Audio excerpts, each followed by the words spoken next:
So there's generally three types of strategies we do, generic strategies. When I say generic, there are others, but these are the three core when it's looking at a business.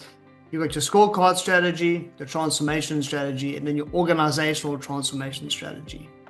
So the organizational transformation strategy is looking at the culture of the business and determining how we can best communicate this kind of information into that particular business. So it's different in terms of from business to business. There's a few things we have to acknowledge. Economics rules everything, so we have to do. We have to do a strong commercial case. Sorry, excuse me for 1 second. We have got to do a strong commercial case. We have to ensure that this makes sense for the business long term. And normally we do that. Unfortunately, we have to bring the risk portfolio into these engagements. And that normally is what gets EXCO, I don't know, Frick, if that's your experience, but certainly is mine, that boards and EXCOs bite where there's a risk opportunity or a major investment or financial opportunity with these things. If we can't show one of those two, very difficult, because as Frick did mention earlier, the transformation aspect isn't a pleasant experience for a business. It is a change experience.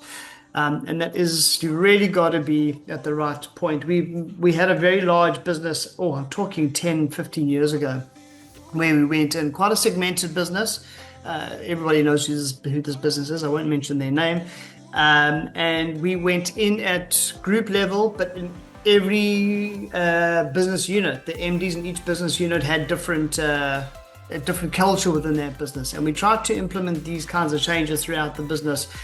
And we had to step out because the culture didn't really allow for it. Some did, some didn't. It just depended where ownership sat. It depended on how they viewed it. So we had to take a step back, re-engineer that, and then re-implement a couple of years later. So timing is everything in this environment. I'll be honest, but also that we really have to be very clear on the commercial benefit or the risk benefit. And generally, Frick, takes 1 to 2 years before we get to a point really where we are effectively delivering something like this, because a lot of groundwork has to be established up to the point where we are trusted enough to go into a business and assist with this.